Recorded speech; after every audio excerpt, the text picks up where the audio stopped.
اللہ اللہ اللہ۔ سورہ حج کی آیت نمبر 49 سورہ حج کا 7واں رکوع اور 17ویں پارے کا 14واں رکوع۔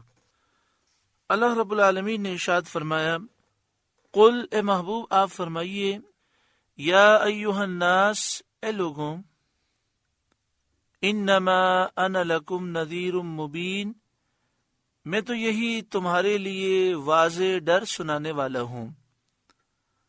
فالذین آمنوا وعملوا الصالحات، تو جو ایمان لائے اور اچھے کام کیے، لہم مغفرۃ ورزق کریم، ان کے لیے بخشش ہے اور عزت کی روزی ہے، ایسی عزت کی روزی جو آخرت میں دی جائے گی، جو کبھی ختم نہ ہوگی، اور وہ جنت ہے۔ والذین سعوا فی آیاتنا معاجزین، اور وہ جو کوشش کرتے ہیں ہماری آیتوں میں ہار جیت کے ارادے سے، وہ ہمیں ہرانا چاہتے ہیں اور ہرگز وہ ہمیں ہرا نہیں سکتے، کہ کبھی ان قرآن کی آیتوں کو جادو کہتے ہیں، کبھی شعر کہتے ہیں، کبھی پچھلے لوگوں کے قصے کہانیاں کہتے ہیں، اور وہ یہ خیال کرتے ہیں کہ اسلام کے ساتھ ان کا یہ مکر چل جائے گا اور لوگوں کو یہ اسلام سے دور کرنے میں کامیاب ہو جائیں گے۔ ہرگز یہ کامیاب نہیں ہوں گے۔ اولئک اصحاب الجحیم، وہ جہنمی ہیں۔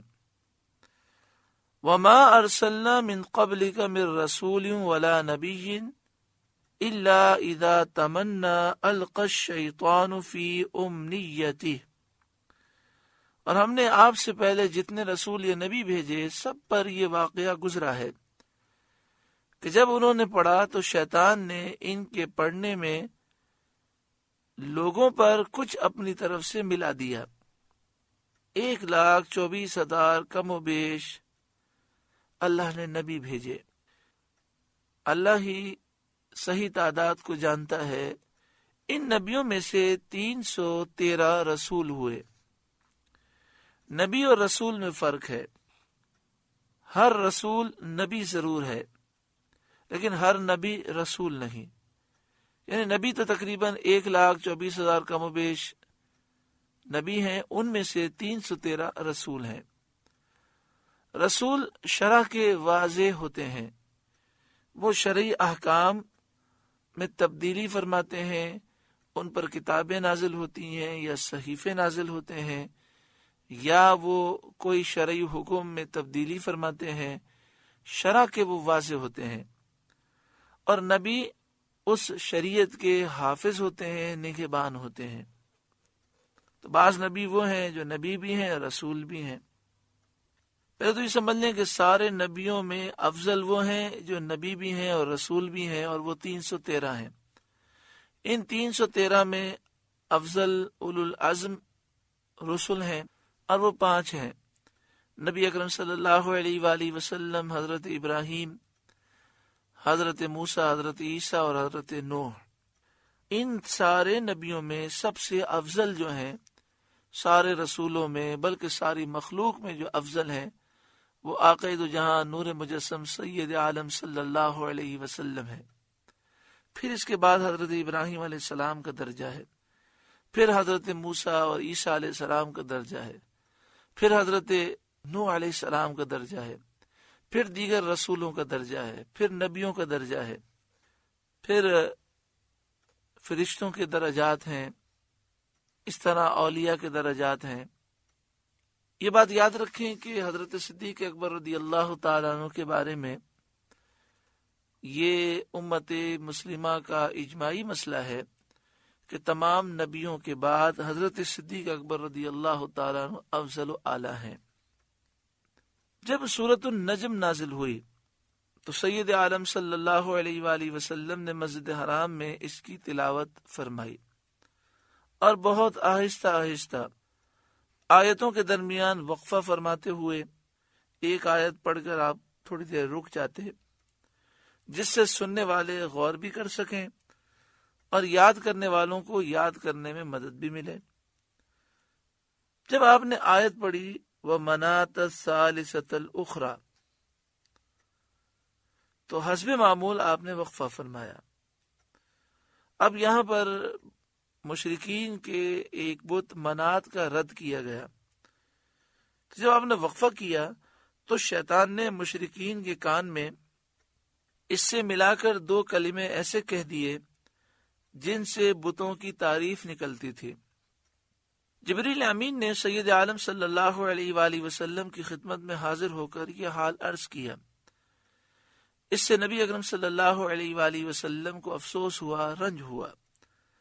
اللہ تعالیٰ نے آپ کی تسلی کے لیے یہ آیت نازل فرمائی وَمَا أَرْسَلْنَا مِن قَبْلِكَ مِن رَّسُولٍ وَلَا نَبِيٍّ إِلَّا إِذَا تَمَنَّى أَلْقَى الشَّيْطَانُ فِي أُمْنِيَّتِهِ، اور ہم نے آپ سے پہلے جتنے رسول یا نبی بھیجے سب پر یہ واقعہ گزرا ہے کہ جب انہوں نے پڑھا تو شیطان نے ان کے پڑھنے میں لوگوں پر کچھ اپنی طرف سے ملا دیا. فَيَنْسَخُ اللَّهُ مَا يُلْقِي الشَّيْطَانُ، تو اللہ مٹا دیتا ہے اس شیطان کے ڈالے ہوئے کو. ثُمَّ يُحْكِمُ اللَّهُ آيَاتِهِ، پھر اللہ اپنی آیتیں پکی کر دیتا ہے. یعنی جو پیغمبر پڑھتے ہیں اللہ رب العالمین اسے پختہ فرماتا ہے اور انہیں شیطانی کلمات کے خلط سے محفوظ فرماتا ہے. واللہ علیم حکیم، اور اللہ علم و حکمت والا ہے.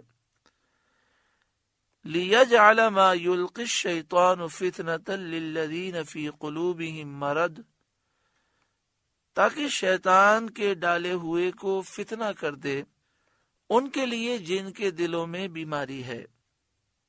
یعنی یہ جو شیطان کافروں کے کان میں جا کر یہ بات کہتے ہیں، یہ کافروں کے لیے ابتلا ہے، آزمائش ہے. یہ ان کے لیے ابتلا اور آزمائش ہے جن کے دلوں میں شک اور نفاق کی بیماری ہے. والقاسیۃ قلوبہم، اور جن کے دل سخت ہیں ان کے لیے یہ ابتلا ہے، فتنہ ہے کہ وہ حق کو قبول نہیں کرتے، اور یہ مشرکین ہیں. وَإِنَّ الظَّالِمِينَ لَفِي شِقَاقٍ بَعِيدٍ، اور بے شک ظالم بہت بڑے جھگڑالو ہیں، دور کی مخالفت اور ضد میں مبتلا ہیں. وَلِيَعْلَمَ الَّذِينَ أُوتُوا الْعِلْمَ، اور اس لیے کہ جان لیں وہ جن کو علم ملا ہے، اللہ کے دین کا اور اللہ کی آیتوں کا علم ملا ہے، وہ جان لیں انہ الحق من ربک، کہ وہ قرآن پاک تمہارے رب کے پاس سے حق ہے. فیؤمنوا بہ، تو اس پر وہ ایمان لائیں. فتخبت لہ قلوبہم، تو جھک جائیں اس کے لیے ان کے دل. یعنی اللہ کے جو نیک بندے ہیں جن پر اللہ کا کرم ہے، وہ شیطانی حملوں کے باعث دین سے پیچھے نہیں ہٹتے بلکہ اور دین پر وہ پختہ ہو جاتے ہیں. وَإِنَّ اللَّهَ لَهَادِ الَّذِينَ آمَنُوا إِلَى صِرَاطٍ مُسْتَقِيمٍ، اور بے شک اللہ ایمان والوں کو سیدھی راہ چلانے والا ہے.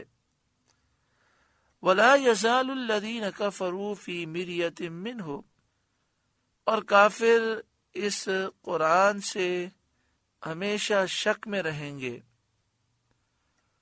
کافر اس قرآن سے اور اس دین اسلام سے ہمیشہ شک کرتے رہیں گے. حَتَّى تَأْتِيَهُمُ السَّاعَةُ بَغْتَةً، یہاں تک کہ ان پر قیامت آ جائے اچانک، یا ان پر موت آ جائے، کیونکہ موت بھی قیامت صغریٰ ہے. او یأتیہم عذاب یوم عقیم، یا ان پر ایسے دن کا عذاب آئے جس کا پھل ان کے لیے کچھ اچھا نہ ہو. اس سے بدر کا دن مراد ہے، جس میں کافروں کے لیے کچھ کشائش اور راحت نہ تھی. اور بعض مفسرین نے کہا کہ اس سے قیامت کا دن مراد ہے. یعنی یہ کافر ہمیشہ دین اسلام پر شک کرتے رہیں گے یہاں تک کہ موت آ جائے یا قیامت قائم ہو. الملک یومئذ للہ، بادشاہی اس دن اللہ ہی کی ہے۔ قیامت کے دن یوں تو بادشاہ اللہ ہی ہے، لیکن یہاں ظاہری مجازی بادشاہت کا دعویٰ کرنے والے ہیں، کل بروز قیامت کوئی بادشاہی کا دعویٰ کرنے والا بھی نہ ہوگا۔ اللہ فرمائے گا میرے سوا کون ہے بادشاہ؟ یحکم بینہم، وہ ان میں فیصلہ کر دے گا۔ فالذین آمنوا وعملوا الصالحات فی جنات النعیم، تو جو ایمان لائے اور اچھے کام کیے وہ چین کے باغوں میں ہیں، جنات نعیم میں ہیں۔ والذین کفروا وکذبوا بآیاتنا، اور جنہوں نے کفر کیا اور ہماری آیتیں جھٹلائیں، فاولئک لہم عذاب مہین، ان کے لیے ذلت کا عذاب ہے۔ اللہ ایمان کی سلامتی نصیب فرمائے اور اللہ تعالیٰ میں نیک اعمال بجا لانے کی توفیق عطا فرمائے۔ اللہ